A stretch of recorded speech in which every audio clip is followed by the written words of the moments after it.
In August of 2018, 32-year-old software developer Jacob Brennan set out on a 3-day solo camping trip in Olympic National Park, Washington. He planned to hike the Enchanted Valley Trail and spend time disconnecting from his demanding job at a tech startup in Seattle.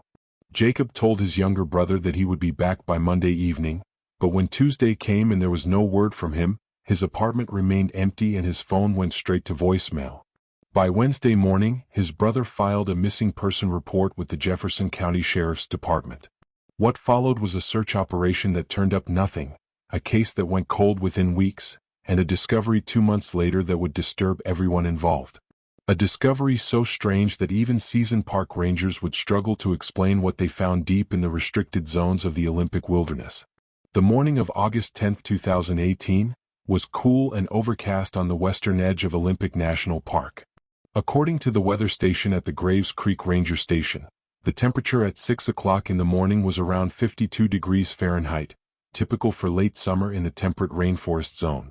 It was at this time, according to the automated gate log, that a silver Honda Accord registered to Jacob Brennan passed through the entrance near the Graves Creek trailhead.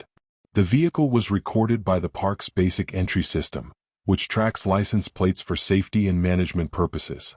There were no signs of irregular behavior. The car was parked neatly in the designated area, and according to a volunteer who was cleaning the information kiosk that morning, Jacob appeared calm and prepared. He was wearing a dark green rain jacket, hiking boots, and carried a medium-sized backpack with a sleeping bag strapped to the bottom. The volunteer later told investigators that Jacob asked a few questions about trail conditions and whether the river crossings were safe. She remembered him because he was polite and seemed experienced, not like someone attempting his first backcountry hike. Jacob did not sign the trail register, which was optional but recommended. This became a point of frustration later during the search, as it meant there was no official written record of his intended route or estimated return time. However, his brother provided details during the initial missing person interview. Jacob had mentioned wanting to reach Enchanted Valley, spend one night there, then loop back through a smaller side trail to avoid retracing his steps. The route was around 24 miles total, manageable for someone in good physical condition over 3 days. According to the timeline reconstructed by investigators, Jacob was last seen in person around 8:30 in the morning by a pair of hikers from Portland who were heading back toward the trailhead. They passed him on a narrow section of the trail about 2 miles in. One of the hikers recalled that Jacob was moving at a steady pace and gave a quick nod as they went by. There was no conversation, no indication of distress, and no one else nearby. That sighting was the last confirmed human contact Jacob Brennan had with the outside world. By the time his brother began trying to reach him on Monday, August 13th, Jacob's phone had already been off the network for more than 2 days. The mobile carrier's records showed that the last ping from his device came at 11:47 on the morning of August 10th, near a cell tower that covers the lower portion of the Enchanted Valley Trail. After that, the phone either lost signal, was turned off, or the battery died. All 3 scenarios were common in the backcountry, so the data alone did not raise alarms. But when Jacob failed to return home by Tuesday evening, his brother knew something was wrong. Jacob was methodical, the kind of person who set reminders and stuck to schedules. He would not simply extend a trip without letting someone know. On Wednesday, August 15th, the brother drove to Jacob's apartment in the Fremont neighborhood of Seattle. The landlord confirmed that Jacob had not been seen since the previous Friday. His mail was piling up, and his car was not in its usual spot. The brother then contacted the Jefferson County Sheriff's Department and filed a formal missing person report. Because Jacob had gone into a national park and there was a clear timeline of when he should have returned, the case was immediately forwarded to the National Park Service. A search operation was authorized that same afternoon. The search began early Thursday morning, August 16th, with a coordinated effort involving park rangers, a K-9 unit from the Washington Search and Rescue Council, and a helicopter provided by the Coast Guard. The operation was based out of the Graves Creek Ranger Station, the same location where Jacob's car had been found still parked and undisturbed. Inside the vehicle, rangers discovered a duffel bag containing a change of clothes, a phone charger, and a half-empty bag of trail mix. Nothing appeared to be missing or out of place. The keys were not in the ignition, which suggested Jacob had taken them with him, a standard precaution. The initial search focused on the Enchanted Valley Trail and its immediate surroundings. Teams swept the main path, checked campsites, inspected river crossings, and called out Jacob's name at regular intervals. The K-9 units were given a scent article, a T-shirt retrieved from Jacob's apartment, and were deployed along the most traveled sections of the route. According to the incident report filed later that week, the dogs picked up a scent near the trailhead and followed it for about 3 miles before losing it completely near a rocky clearing where the path splits toward the valley floor. The handlers noted that the scent loss was abrupt, which sometimes happens near water or in areas with heavy foot traffic, but it provided no further leads. On the second day of the search, a helicopter equipped with thermal imaging flew over the valley and surrounding ridgelines. The crew reported no heat signatures that matched a human being, no signs of campfires, and no visible disturbances in the vegetation that might indicate someone had gone off-trail. The forest in this region is dense, filled with Douglas fir, western hemlock, and thick undergrowth of ferns and salal. Visibility from above is limited even with modern equipment. One ranger later wrote in his field notes that searching the Olympic backcountry is like searching for a needle in a haystack, except the haystack is 100 square miles and constantly wet. By the end of the first week, more than 60 people had participated in the search. Volunteers combed secondary trails, checked abandoned campsites, and distributed flyers with Jacob's photo at every trailhead within a 10-mile radius. His brother appeared on local news, pleading for information. The segment included a description of Jacob, his last known location, and a tip line. A few calls came in, mostly from well-meaning hikers who thought they might have seen someone matching his description, but none of the leads went anywhere. Every sighting either predated his disappearance or could not be confirmed. On August 23, after 9 days of intensive searching, the official operation was scaled back. This did not mean the case was closed, but it did mean that active field searches would no longer be conducted daily. The Park Service issued a statement explaining that all reasonable efforts had been made and that the case would remain open pending new information. Jacob's family was devastated. His brother continued private searches on weekends, hiring a local guide and retracing the same trails over and over. But the wilderness gave nothing back. No clothing, no gear, no footprints. It was as if Jacob Brennan had simply stepped off the trail and vanished into the trees.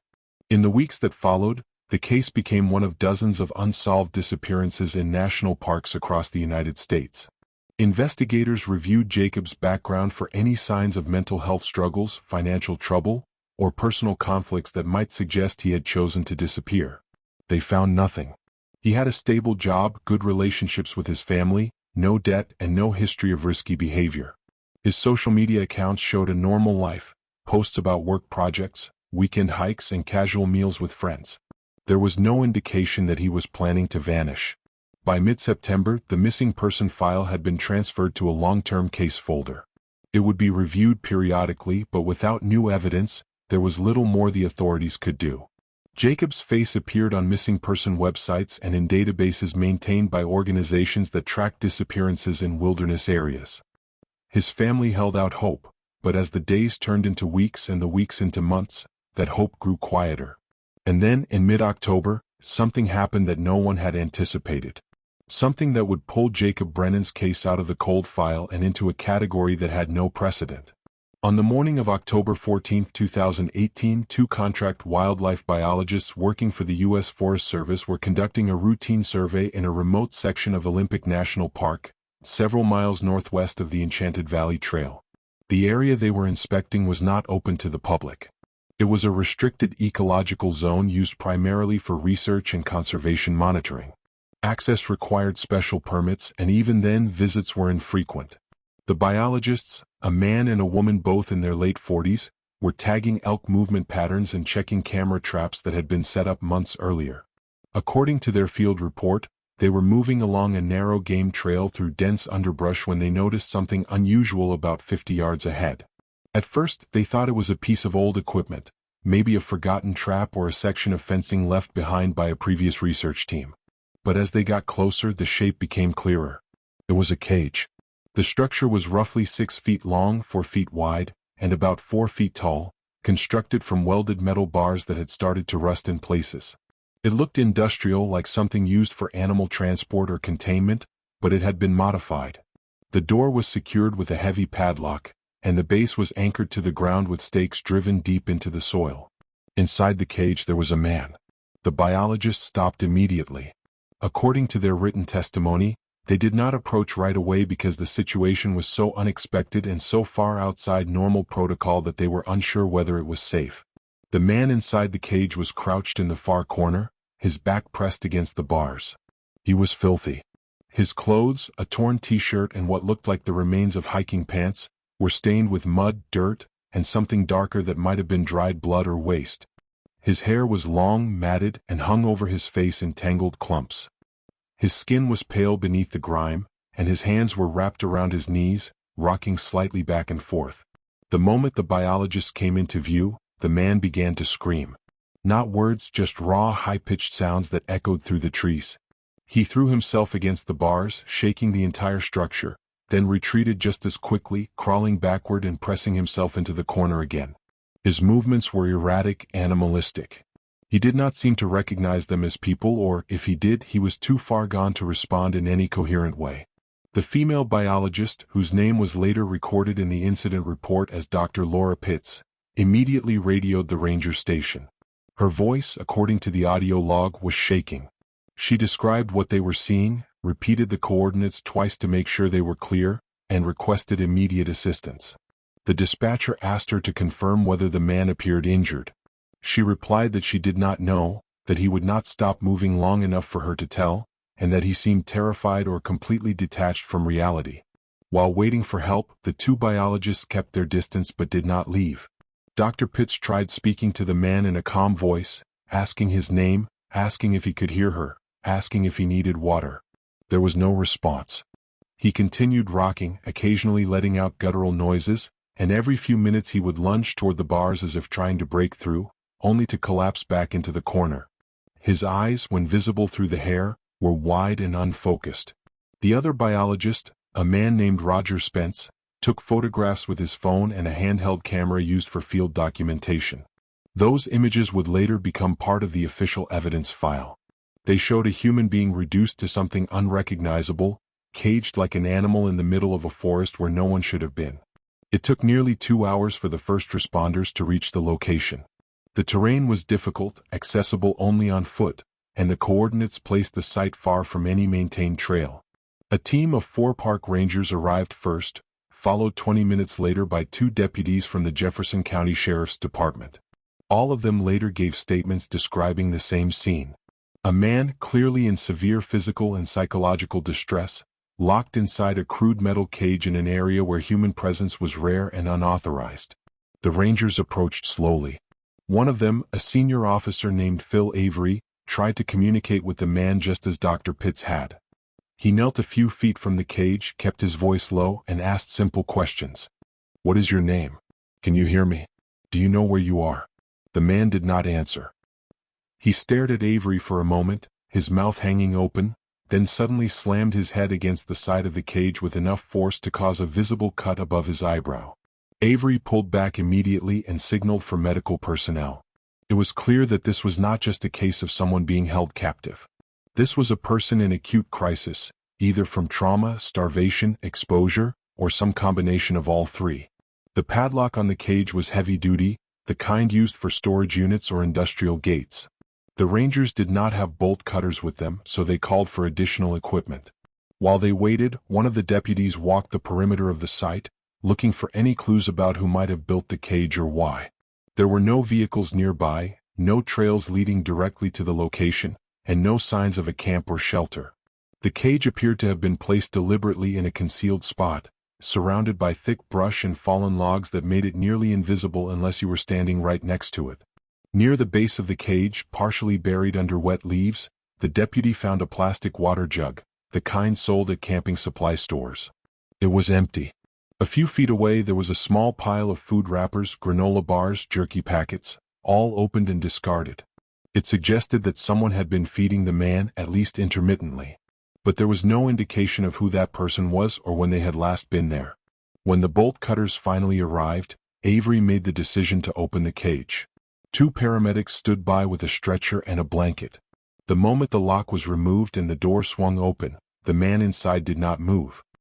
He stayed in the corner, staring at the opening as if he did not understand what it meant. Avery spoke to him again, gently, explaining that they were there to help, that he was safe now, that no one was going to hurt him. Slowly, carefully, one of the paramedics stepped inside the cage. The man flinched but did not resist.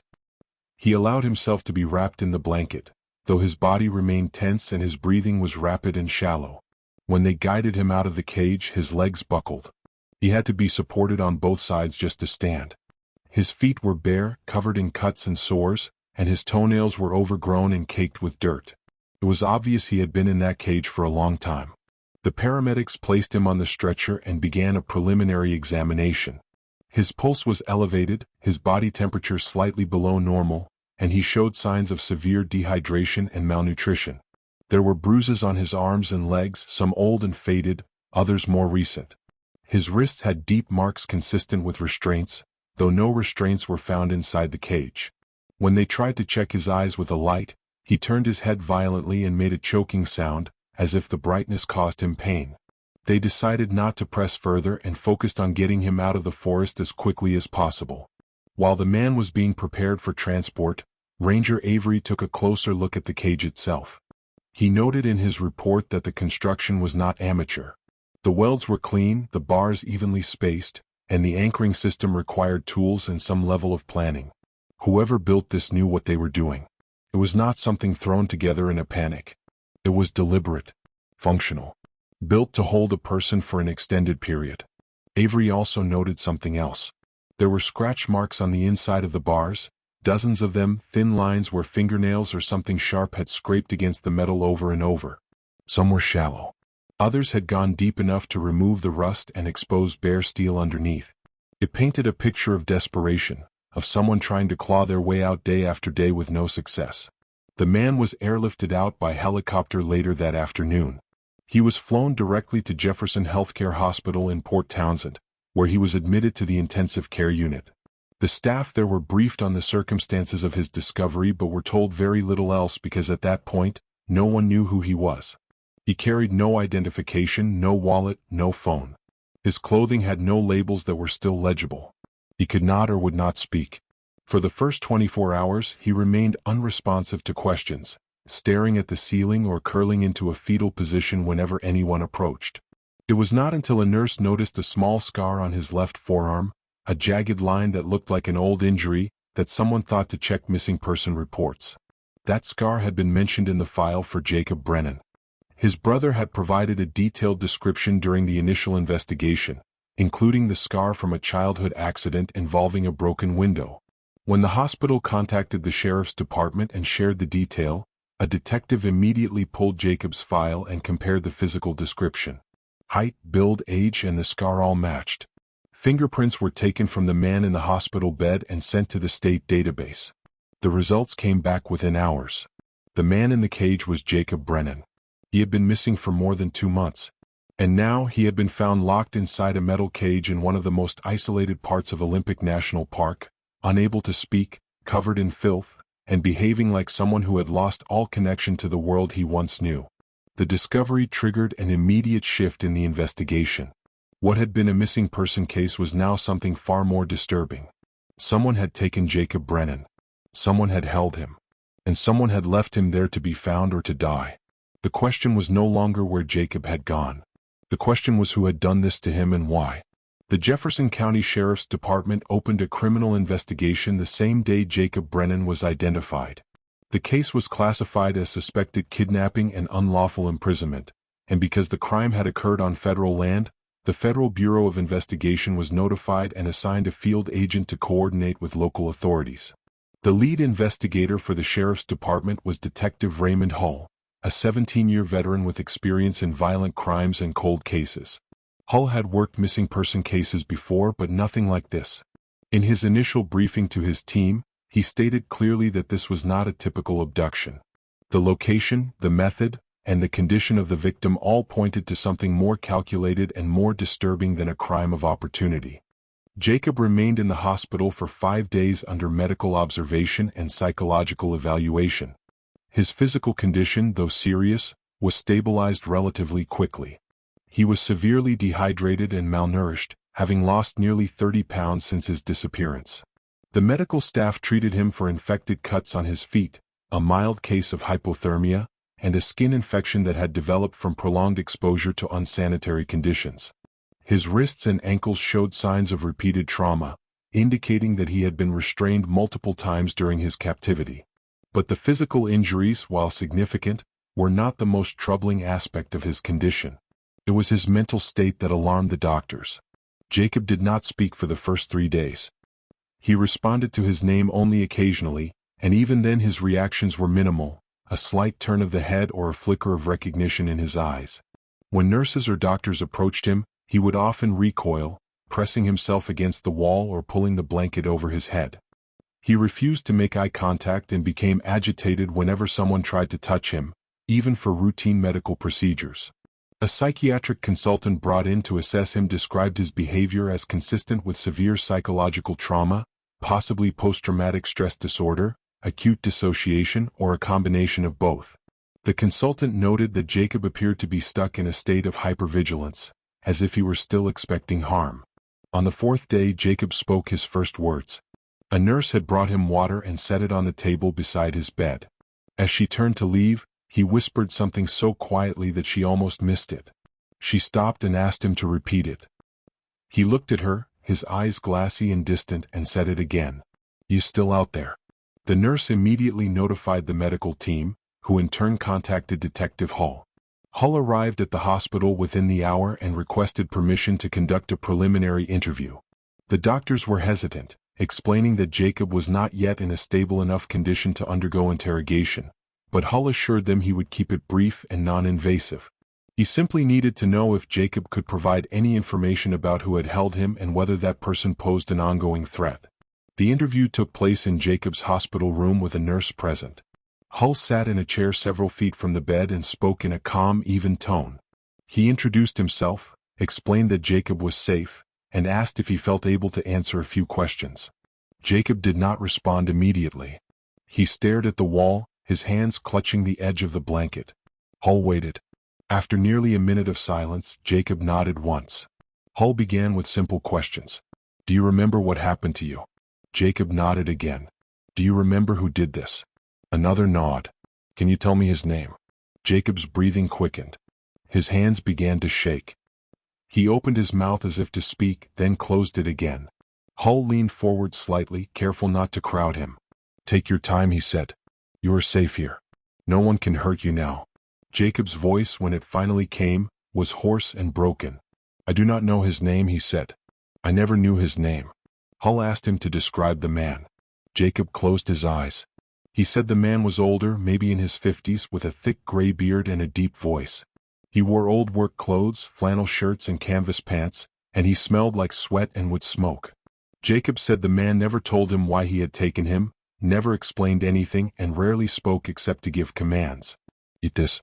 Drink this. Do not move." Hull asked how Jacob had been taken. Jacob's response was fragmented, delivered in short bursts as if speaking required immense effort. He said he had been on the trail several miles into his hike, when he stopped to filter water from a creek. He had set his pack down and knelt by the water's edge. That was when he felt something strike the back of his head. He did not see it coming. He did not hear anyone approach. One moment he was alone, and the next he was on the ground, his vision blurring, a heavy weight pressing down on his back. He tried to fight, tried to turn over, but another blow landed, and then everything went dark. When he woke up, he was already in the cage. His hands were tied behind his back, and there was a cloth stuffed in his mouth. It was daytime, but he could not tell how much time had passed. His head throbbed, and his vision was still blurry. The man was standing outside the cage watching him. Jacob said he tried to speak, tried to ask what was happening, but the man just stared at him with no expression, then turned and walked away into the trees. Hull asked what happened after that. Jacob's voice dropped to a whisper. He said the man came back every few days, sometimes more often, sometimes less. He would bring water in old plastic jugs and food in small amounts, crackers, dried fruit, canned beans that Jacob had to eat with his hands because he was never given utensils. The man never unlocked the cage. He would slide the items through the gaps in the bars, wait until Jacob had taken them, then leave without a word. Jacob said he begged at first. He pleaded to be let go, promised he would not tell anyone, offered money, tried reasoning, tried everything he could think of. The man never responded. He would stand there for a moment, expressionless, then walk away as if Jacob had not spoken at all. After a while, Jacob stopped talking. He realized it made no difference. Hull asked if the man had ever harmed him physically beyond the initial attack. Jacob hesitated, then nodded slowly. He said that on several occasions the man had opened the cage and dragged him out. Jacob did not know why. Sometimes the man would tie his hands and feet and leave him on the ground outside the cage for hours, as if testing whether he would try to escape.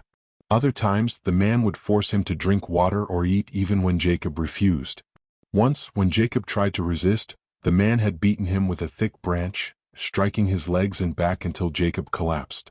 After that, Jacob stopped resisting. He learned to do exactly what the man wanted when he wanted it because fighting only made things worse. Hull asked if Jacob had any idea where the cage was located or if he had seen anything that might help identify the area. Jacob shook his head.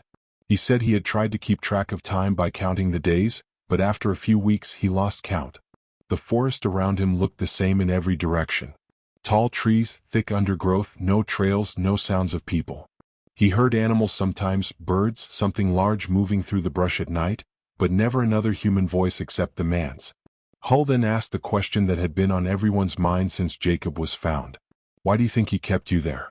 Jacob stared at the detective for a long moment. His eyes were hollow, drained of whatever strength he had left. I do not know, he said. I do not think he wanted anything from me. I think he just wanted to keep me. The interview ended there. The nurse stepped in and said Jacob needed to rest. Hull thanked him, assured him that everything possible was being done to find the man responsible, and left the room. Outside in the hallway, Hull stood for a moment, processing what he had just heard. This was not a ransom situation. It was not about money or revenge or any clear motive that fit standard criminal behavior. This was something else entirely. Someone had taken Jacob Brennan off a hiking trail, held him in a cage for more than 2 months, and kept him alive for no apparent reason other than to control him. It was predatory, methodical, and deeply disturbing. Hull returned to the sheriff's department and immediately organized a briefing for his team and the FBI agent assigned to the case, a woman named Special Agent Lorraine Vasquez. Vasquez had experience with abduction cases and had worked on several high-profile investigations involving isolated rural crimes.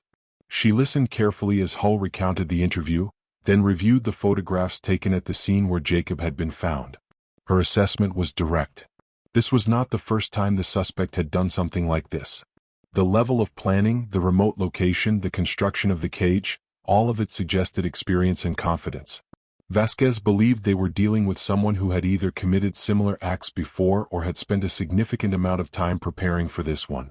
She recommended that the team immediately begin searching databases for similar cases, any reports of missing persons in the Pacific Northwest that involved unexplained disappearances in wilderness areas, particularly those where victims were never found or were found in unusual circumstances.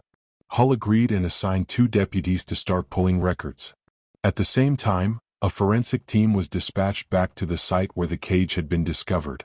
Their mission was to process the scene thoroughly, collect any physical evidence that had been missed during the initial response, and document everything in detail. The team spent 2 full days at the location. They photographed the cage from every angle, took measurements, and collected samples of soil, fabric fibers, and organic material found inside and around the structure. They also searched the surrounding area in widening circles, looking for footprints, discarded items, or anything that might indicate where the suspect had come from or where he might have gone. One of the forensic techs discovered a faint trail leading away from the cage, barely visible under the layers of fallen leaves and moss. It was not an official path, just a narrow line where vegetation had been disturbed over time, suggesting repeated travel by the same person. The team marked the trail and followed it for nearly half a mile before it disappeared into a dense thicket near a dry creek bed. They found no camp, no vehicle, no structure of any kind. Whoever had used that trail knew how to move through the forest without leaving obvious traces. Back at the lab, the evidence collected from the cage was analyzed. Fingerprints were lifted from several of the metal bars, but most were too smudged or degraded to be useful. A few partial prints were clear enough to run through the national database, but they returned no matches. The suspect, whoever he was, had no criminal record on file. DNA samples were taken from hair and skin cells found inside the cage. The majority belonged to Jacob, but there were a few foreign samples that could not be immediately identified. Those were logged and sent for further testing. Fiber evidence collected from the interior of the cage included threads consistent with canvas work pants and cotton flannel, which matched Jacob's description of the man's clothing. But without a suspect to compare them to, the fibers were only useful for corroboration, not identification. Detective Hull and Special Agent Vasquez decided to expand the investigation by interviewing anyone who had been in the Olympic National Park area during the time of Jacob's disappearance. They requested records from the Park Service showing all permit holders, volunteers, and employees who had accessed restricted or remote sections of the park between early August and mid-October. The list was longer than expected, including researchers, maintenance crews, wildlife monitors, and a handful of private contractors hired for trail work and infrastructure repair. Each name was cross-referenced against criminal databases, employment records, and known addresses. Most were quickly cleared based on alibis or lack of access to the area where the cage had been found. But a few individuals stood out as requiring further scrutiny. One was a man named Gerald Coombs, a 54-year-old former logger who had worked seasonally for the Forest Service in the early 2000s. Coombs had been let go after a dispute with a supervisor and had not held steady employment since. According to county records, he lived alone in a rural area east of Forks, Washington, in a cabin with no neighbors within 2 miles. His name appeared on a list of people who had purchased a backcountry camping permit in late July, though the permit had been for a different area of the park. Still, it placed him in the region during the relevant time period. Hull and Vasquez decided to pay him a visit. On the morning of October 21st, the two investigators drove out to Coombs' property. The road leading to his cabin was unpaved and rough, winding through dense forest with no street signs or markers. The cabin itself was small and poorly maintained, with a sagging roof and walls made of weathered wood. There was no car in the driveway, but a rusted pickup truck was parked under a tarp near a pile of cut firewood. Hull knocked on the door. There was no answer. He knocked again, louder this time, and called out, identifying himself as law enforcement. After a long pause, the door opened a crack. A man peered out, his face partially obscured by a thick gray beard. He was wearing a faded flannel shirt and canvas pants. Hull felt a chill run down his spine. The man matched Jacob's description almost exactly. Hull kept his voice calm and professional. He explained that they were conducting interviews related to an ongoing investigation and asked if Coombs would be willing to answer a few questions. Coombs hesitated, his eyes shifting between Hull and Vasquez, then stepped back and opened the door wider. "Come in," he said quietly. The interior of the cabin was cluttered but not filthy. There were stacks of old newspapers, hand tools scattered on a workbench, and a wood-burning stove in the corner. The air smelled like smoke and damp wool. Coombs gestured toward a pair of wooden chairs and sat down on a bench near the stove. Hull and Vasquez remained standing at first, scanning the room for anything that might be relevant. Vasquez asked Coombs where he had been during the months of August and September. Coombs said he had been home most of the time, doing odd jobs around the property and occasionally going into town for supplies. He said he had not been deep into the park since late July when he had taken a short camping trip near the Hoh River. Hull asked if he had seen or heard anything unusual during that time. Coombs shook his head. He said he kept to himself and did not pay much attention to what other people were doing. Vasquez then asked if he recognized the name Jacob Brennan. Coombs paused, then said he had heard about the missing hiker on the news but did not know anything beyond that. Hull decided to be more direct. He described the cage, the condition in which Jacob had been found, and the fact that the suspect was believed to be someone familiar with the Olympic wilderness. He watched Coombs closely as he spoke, looking for any sign of recognition or discomfort. Coombs' expression did not change.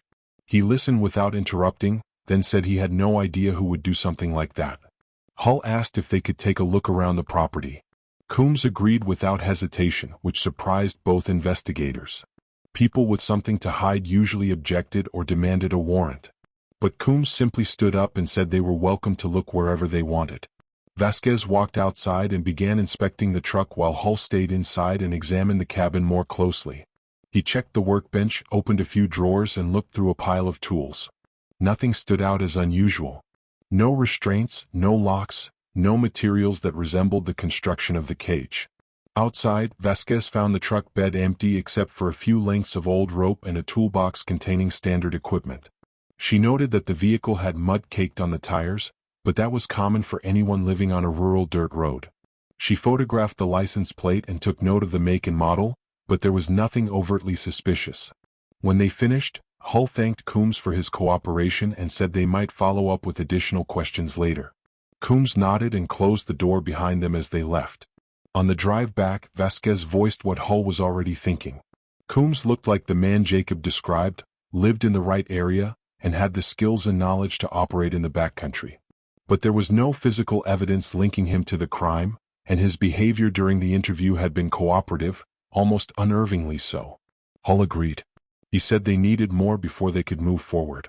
They decided to run a deeper background check on Coombs, request his financial records, and see if there were any purchases that might connect him to the materials used to build the cage. They also placed him under passive surveillance, meaning his movements would be monitored without direct contact. Meanwhile, the database search that Vasquez had requested began yielding results. Over the next several days, investigators compiled a list of unsolved missing person cases in Washington, Oregon, and Northern California that shared certain characteristics with Jacob's abduction. There were 11 cases in total, all involving individuals who had disappeared while hiking or camping in remote wilderness areas. Most had never been found.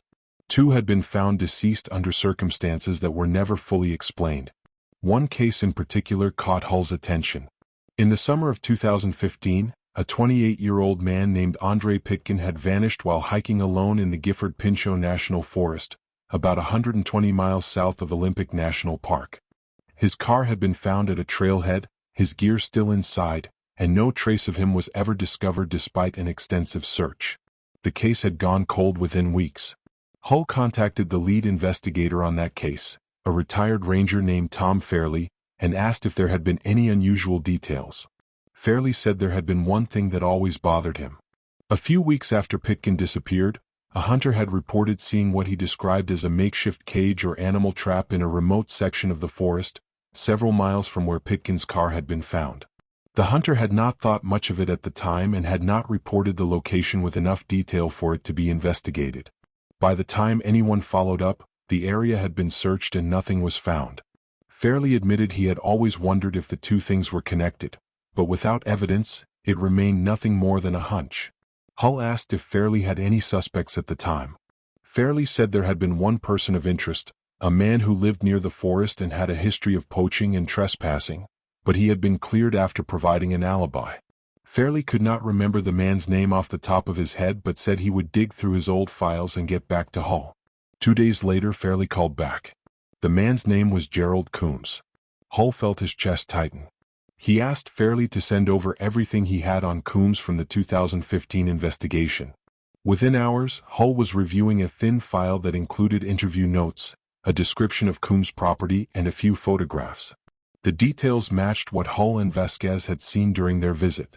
Coombs had been questioned after a tip from a local resident who said Coombs had been seen in the area around the time of Pitkin's disappearance.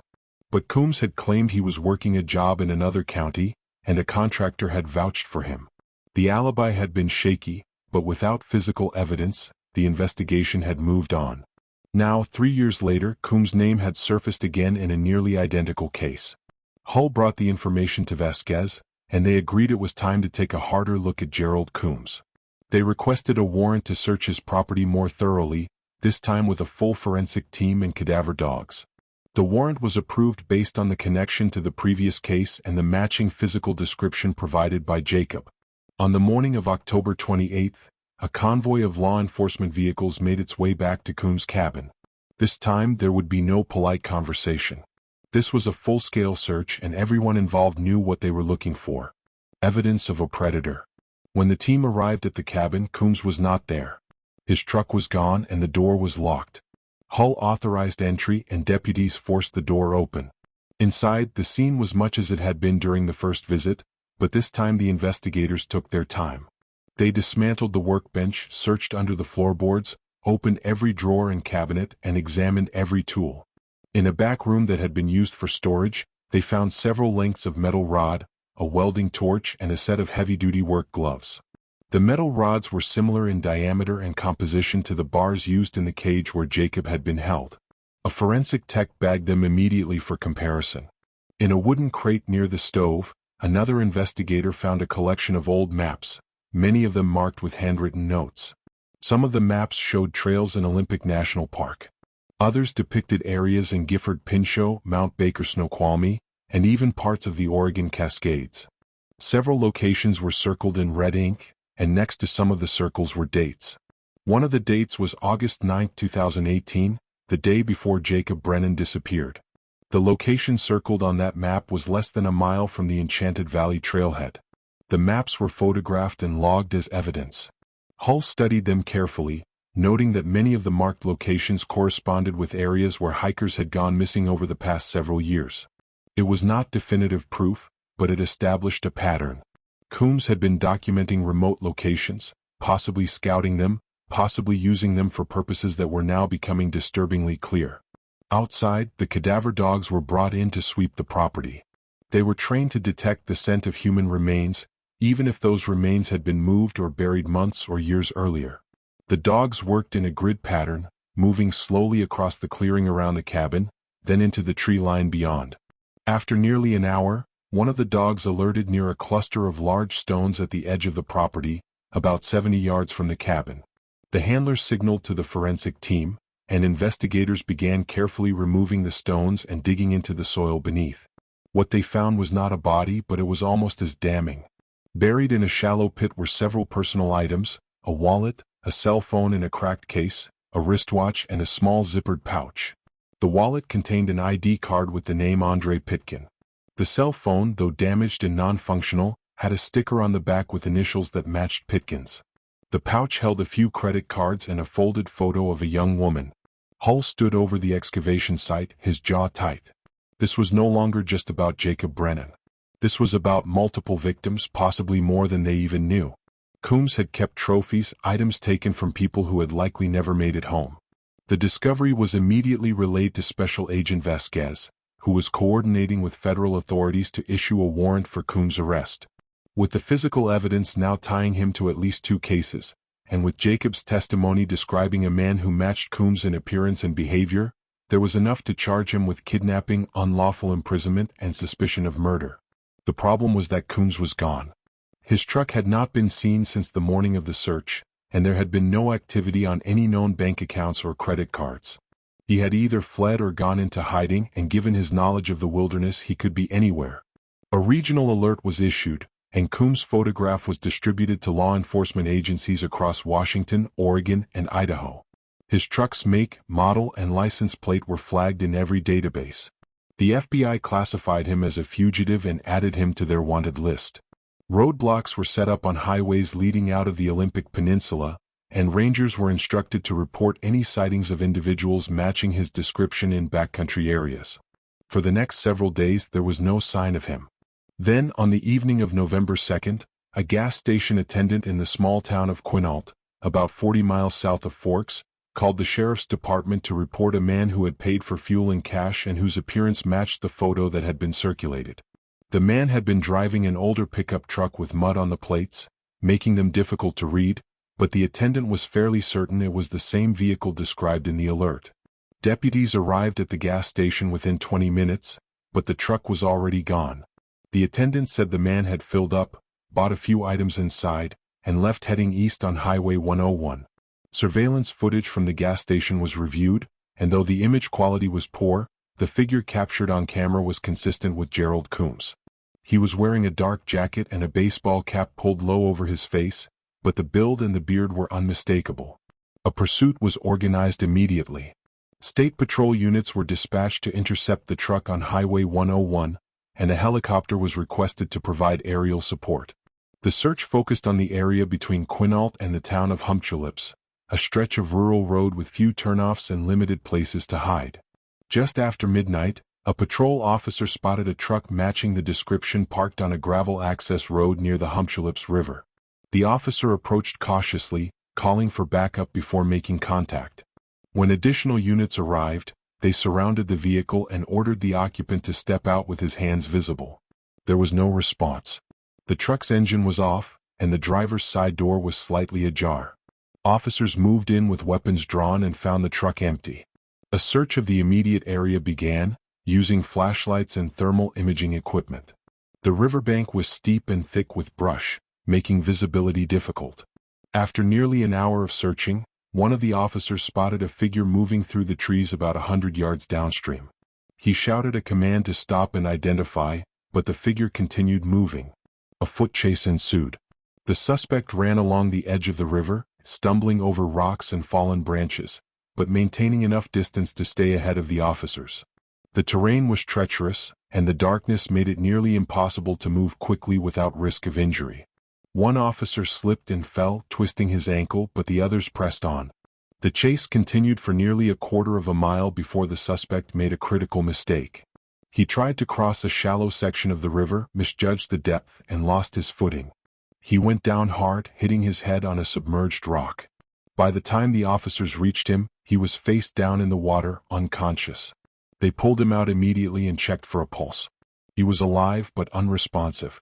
Paramedics were called, and the man was transported to Grays Harbor Community Hospital in Aberdeen. His identity was confirmed at the scene through a driver's license found in his jacket pocket. It was Gerald Coombs. He remained unconscious for nearly 18 hours. When he finally woke, he was handcuffed to the hospital bed and under guard by 2 deputies. A doctor examined him and determined that he had suffered a concussion and some bruising, but no life-threatening injuries. He was cleared for questioning later that day. Detective Hull and Special Agent Vasquez arrived at the hospital that afternoon. Coombs was awake but groggy, his eyes half closed and his speech slurred. The doctor advised that any interview should be brief, but Hull insisted they needed to proceed. Coombs was read his rights and asked if he understood them. He nodded. Vasquez asked him directly if he was responsible for the abduction of Jacob Brennan. Coombs did not answer. Hull asked if he knew Andre Pitkin. Again, no response. Vasquez leaned closer and said they had found Pitkin's belongings buried on his property. She said they had maps with marked locations and dates. She said they had testimony from a survivor. She told him that running was over and the only thing left was the truth. Coombs stared at the ceiling for a long time. Then, in a voice barely above a whisper, he said, "I did not mean for it to go this far." Hull asked him to explain what he meant. Coombs closed his eyes. He said he had always felt more comfortable alone, away from people, away from noise and expectations. He said the forest was the only place he felt in control. He said that over the years he had started to resent the people who came into his space, the hikers, the campers, the ones who treated the wilderness like a playground. He said he wanted to teach them what it really meant to be alone. Hull asked how many people he had taken. Coombs did not answer directly, but he did not deny it either. He said some of them had not survived, that he had not planned for that, but it had happened. He said he had kept Jacob alive because Jacob had been different, quieter, less resistant. He said he had intended to let him go eventually, but he had not decided when. Vasquez asked where the others were. Coombs said he did not remember all of them.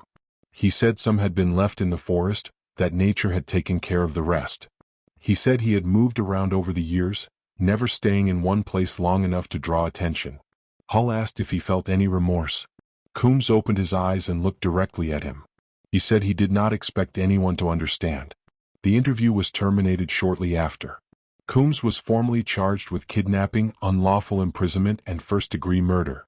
Additional charges were expected as investigators continued to match evidence from his property with unsolved cases. In the days that followed, search teams were deployed to several of the locations marked on Coombs' maps. In 2 separate areas, they discovered remains that were later identified through dental records as belonging to missing persons from previous years. One was Andre Pitkin. The other was a 35-year-old woman named Claire Hoffner, who had disappeared while hiking in the Cascades in 2016. Her case had been closed as a presumed accidental death, but the discovery of her remains in a concealed grave suggested otherwise. Jacob Brennan was informed of Coombs' arrest while still recovering in the hospital. His brother was with him when Detective Hull delivered the news. Jacob did not say much. He nodded slowly, his face blank, and then turned toward the window. His brother later said that Jacob had not shown much emotion about anything since being found, that he seemed distant, like part of him was still locked in that cage. If you've ever felt uneasy in the wilderness or wondered what dangers might lurk beyond the trail, make sure you hit that subscribe button and turn on notifications. Cases like this don't just disappear, and neither should your awareness. We cover the stories that need to be told, the ones that remind us how fragile safety can be. Subscribe now because the truth is always worth following. Gerald Coombs was transferred to the Jefferson County Jail after being medically cleared from the hospital. He was held without bail, classified as a flight risk and a danger to the public. His arraignment took place in early November before a judge who reviewed the charges and the evidence presented by the prosecution. Coombs entered a plea of not guilty, despite his partial confession during the hospital interview. His court-appointed attorney argued that the statements made while Coombs was concussed and medicated should be considered inadmissible, but the judge allowed them to remain part of the record pending further legal review. The case attracted significant media attention. News outlets across the Pacific Northwest covered the story extensively, focusing on the disturbing details of Jacob's captivity and the possibility that Coombs had been responsible for multiple disappearances over several years. Families of missing hikers began reaching out to authorities, asking whether their loved ones might be connected to the case. The FBI coordinated with local agencies to review dozens of cold cases, cross-referencing locations, timelines, and victim profiles against the evidence gathered from Coombs' property and the maps found in his cabin. As the investigation deepened, more troubling details emerged. Forensic analysis of the metal rods found in Coombs' storage room confirmed that they were consistent with the materials used to construct the cage where Jacob had been held. Soil samples taken from Coombs' truck matched soil composition found at the site of the cage, placing his vehicle at or near the location. Additionally, fiber evidence collected from Jacob's clothing was compared to fabric samples taken from Coombs' cabin, including work shirts and canvas tarps. Several fibers were a match, further linking Coombs to the crime. The most damning evidence, however, came from a digital forensics team that managed to recover data from Andre Pitkin's damaged cell phone. Although the phone had been buried for years and was no longer functional, technicians were able to extract fragments of stored information from its internal memory. Among the recovered data were several photos taken on the day Pitkin disappeared. The images showed scenic views of the forest, a creek, and in the background of one photo, partially obscured by trees, the figure of a man wearing a flannel shirt and a hat. The image was grainy and distant, but forensic experts enhanced it and compared it to known photographs of Gerald Coombs. The resemblance was strong enough to be presented as corroborative evidence. It suggested that Pitkin had unknowingly photographed his abductor shortly before he was taken. In December of 2018, the prosecutor's office announced that they would be seeking multiple counts of first-degree murder, kidnapping, and aggravated assault. The case was expected to go to trial in the spring of the following year.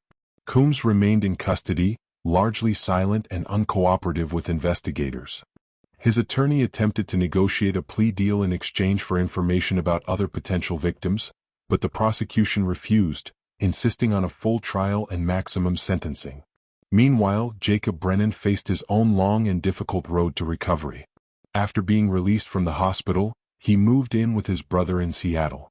He was enrolled in a trauma therapy program and met regularly with a psychologist who specialized in post-traumatic stress and captivity trauma. Progress was slow. Jacob struggled with severe anxiety, insomnia, and flashbacks. He could not be in enclosed spaces without feeling panic. Loud noises startled him. He avoided going outside for weeks at a time. His brother described him as a shadow of the person he had been before, someone who had lost not just months of his life, but a part of his identity.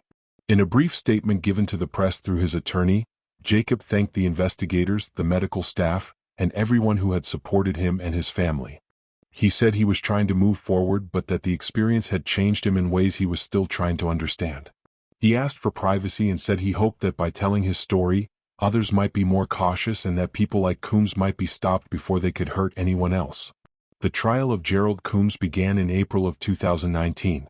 It was held in the Jefferson County Superior Court and lasted just over 3 weeks. The prosecution presented a detailed and methodical case, built on physical evidence, witness testimony, and Coombs' own words. Detective Hull and Special Agent Vasquez both testified, walking the jury through the timeline of the investigation, the discovery of the cage, and the subsequent identification and arrest of the defendant. Jacob Brennan took the stand on the 4th day of the trial. His testimony was emotional and at times difficult to follow, but it was clear and consistent. He described being struck from behind while filtering water, waking up in the cage, and enduring more than 2 months of isolation and fear. He identified Coombs as the man who had held him, fed him sporadically, and subjected him to physical violence. Defense attorneys tried to cast doubt on Jacob's memory, suggesting that trauma and time had distorted his recollection, but Jacob remained firm. He said he would never forget the man's face, his voice, or the way he looked at him as if he were nothing more than an object. Forensic experts testified about the physical evidence, the metal rods, the soil, the fibers, and the items recovered from Coombs' property. Maps were entered into evidence and displayed for the jury, showing the marked locations that matched known disappearances. The photographs recovered from Andre Pitkin's phone were presented, along with expert testimony regarding the figure visible in the background. The defense offered little in the way of counter-evidence. Coombs did not take the stand. His attorney argued that the case was circumstantial, that the evidence could be interpreted in multiple ways, and that the prosecution had not definitively proved intent or malice. But the weight of the evidence was overwhelming, and the jury saw through the attempts to create reasonable doubt. After 2 days of deliberation, the jury returned a verdict: guilty on all counts.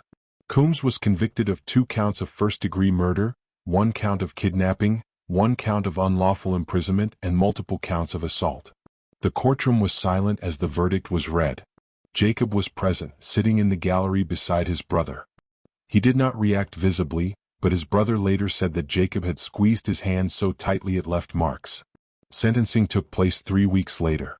The families of Andre Pitkin and Claire Hoffner were given the opportunity to address the court.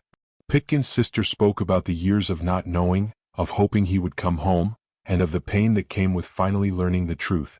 Hoffner's mother, elderly and frail, read a short statement through tears, saying that her daughter had been kind and adventurous and did not deserve to be taken from the world in such a cruel way.